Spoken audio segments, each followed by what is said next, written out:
Berikutnya kita masuk dalam persamaan dasar, ada unsur hutang atau liabilities ya. Hutang adalah kewajiban yang dimiliki perusahaan terhadap pihak ketiga sebagai akibat adanya kepentingan untuk meningkatkan kegiatan usaha. Adapun hutang ini memiliki jangka waktu tertentu yang harus dapat dibayar atau diselesaikan. Sehingga hutang ini dikelompokkan menjadi dua kelompok besar, yaitu yang pertama hutang jangka pendek dan hutang jangka panjang. Kita bahas satu persatu tentang hutang jangka pendek. Hutang jangka pendek ini adalah kewajiban yang pelunasannya harus diselesaikan dengan menggunakan sumber-sumber aktiva lancar dan jangka waktunya biasanya relatif kurang dari 1 tahun atau 1 periode akuntansi. Yang termasuk ke dalam kelompok hutang jangka pendek adalah hutang dagang atau hutang usaha. Ini hutang dagang usaha ini sebagai akibat dari pembelian atas suatu barang untuk dijual kembali yang diterima secara kredit atau tempo, sehingga dinamakan dengan hutang dagang atau hutang usaha.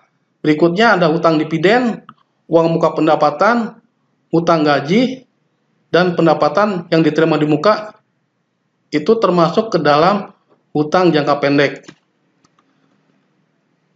Hutang jangka panjang adalah hutang perusahaan yang memiliki tenggat waktu pembayaran atau jatuh tempo yang biasanya lebih dari 1 tahun atau lebih dari 1 periode akuntansi. Hutang jangka panjang ini biasanya digunakan untuk kepentingan scale up atau mempercepat pertumbuhan perusahaan. Yang termasuk ke dalam hutang jangka panjang, contohnya yaitu hutang bank, hutang leasing, ada hutang obligasi. Unsur berikutnya dalam persamaan dasar akuntansi adalah sisi modal atau equity. Modal adalah kewajiban perusahaan terhadap pemilik perusahaan berupa modal yang disetor ditambahkan dengan laba usaha atau dikurangi apabila terjadi kerugian usaha. Berikut yang termasuk ke dalam modal.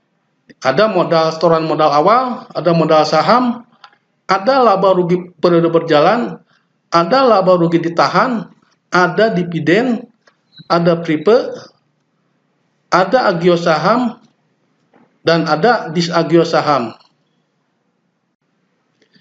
Berikut saya ambil contoh ilustrasi tentang persamaan dasar akuntansi. Misalkan saya akan mendirikan usaha baru di bidang jasa laundry, di mana saya akan menyetorkan uang sebagai modal awal sebesar 10 juta yang disimpan di rekening Bank ABC. Maka kita akan membuat persamaan dasar akuntansinya sebagai berikut.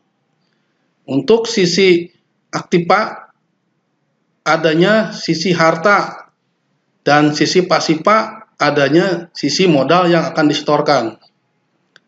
Harta ini berupa uang yang disimpan di rekening Bank ABC, sehingga muncul rekening Bank ABC sebesar 10 juta di sisi hardset atau harta, dan sisi modal awal di sisi pasiva dengan jumlah 10 juta. Jadi sesuai dengan persamaan dasar akuntansi, sisi aktiva sama dengan sisi pasiva sejumlah 10 juta. Berikutnya, tambahan untuk ilustrasi persamaan dasar di atas, saya akan membeli peralatan mesin laundry sebesar 6 juta secara kredit. Maka persamaan dasar akuntansinya akan berubah menjadi sebagai berikut. Untuk sisi aktiva aset akan bertambah adanya peralatan mesin laundry sebesar 6 juta. Jadi yang tadinya sisi aset hanya ada uang yang disimpan di rekening Bank ABC sebesar 10 juta, ada tambahan sisi harta lainnya yaitu ada tambahan peralatan mesin laundry sebesar 6 juta yang dibeli secara kredit.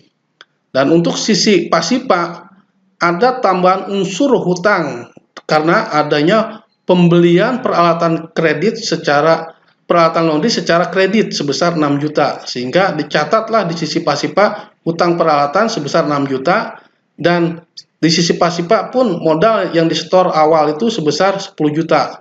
Jadi kita bisa lihat total sisi aktiva senilai 16 juta, yaitu rekening uang di bank ABC sebesar 10 juta ditambah dengan peralatan mesin laundry sebesar 6 juta. Sehingga di total sisi aktif Pak adalah 16 juta. Dan sisi pasif Pak pun demikian.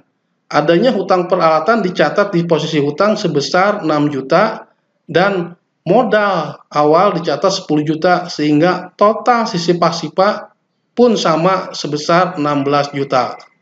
Mudah-mudahan dari ilustrasi sederhana ini bisa dipahami oleh rekan-rekan semua dalam mencatat atau melaporkan transaksi keuangan bisnisnya.